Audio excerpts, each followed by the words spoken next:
If I asked you whether or not you believe you have the ability to learn a hard subject like math, science, learning a new language, or even about politics, what would your answer be? For many of us, we just believe we don't have the ability to do these things, and instead of figuring out if that is true or not, we just avoid them entirely. Now I ask you this. What would your day-to-day life be like if you didn't lead with this lack mindset and told yourself, I'm just not good at this, or this topic is too hard for me?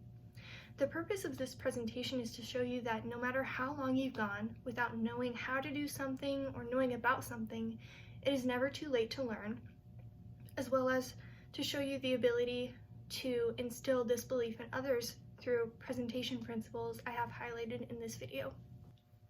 I will start by telling you a personal story of how this belief has impacted me, how a teacher instilled this genuine hope in myself that I am able to change.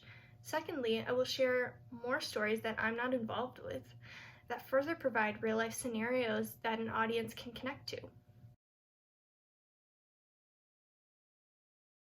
Our author shares about this fact in Chapter 2, Master the Art of Storytelling. Ever since I was in 7th grade, I've always believed that I just was not good at math. Math was not my subject. I did it because I was required to, but I certainly wouldn't enjoy it, and I definitely wouldn't retain any of the information. Now, that was the story I told myself up until last quarter when I took a math class from Ms. Ramos at YBC. As soon as I got in the class, I could tell just how much time she put into teaching us this material. Every single unit she had videos with definitions and examples, and she even had assignments not focused on math per se, but just success in college in general.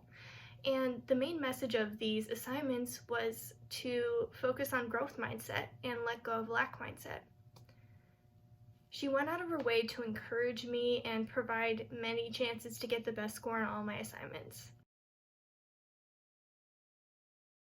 By starting off my presentation, leading with vulnerability and sharing my own doubts when it came to this belief, it eliminated this disconnect with the audience and brought myself down to their level as well. But stories about ourselves are not the only way we can engage with an audience. Sometimes sharing the stories we aren't specifically a part of can deliver just as big of an impact. Sir Ken Robinson uses an interview he had with another person involving a story told to him to drive his message home in this clip from his TED Talk called, Do Schools Kill Creativity? Gillian isn't sick, she's a dancer. Take her to a dance school. I said, what happened? Said she did. I can't tell you how wonderful it was. We walked in this room and it was full of people like me. People who couldn't sit still. People who had to move to think. They did ballet, they did tap, they did jazz, they did modern, they did contemporary. She was eventually auditioned for the Royal Ballet School. She became a soloist. She had a wonderful career at the Royal Ballet. She eventually graduated from the Royal Ballet School, found her own company, the Gillian Dance Company, met Andrew Lloyd Webber. She's been responsible for some of the most successful musical theatre productions in history. She's given pleasure to millions, and she's a multi-millionaire.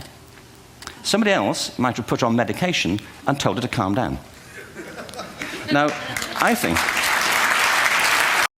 We learned from Peter Guber that persuasion through storytelling can completely shift someone's mindset from closed off and set in their ways to inspired and open to trying new approaches.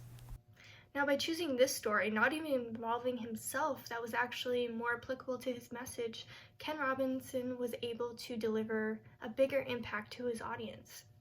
Whether you're trying to promote personal growth, business growth, or just deliver statistics to an audience, storytelling is the best avenue to do so. By becoming vulnerable and inviting emotion into your presentation, it's actually creating this connection with your audience and the numbers that you're providing. As Brene Brown said at the beginning of the chapter that I'm presenting on, stories are just data with a soul. Now you can move forward with this belief that you too can learn anything and improve on any area in your life. Nothing is fixed or unmovable. As well as the knowledge that you can influence others to hold this belief as well, as I hope I was able to influence you, through telling your own stories and passing down others that have made an impact on you.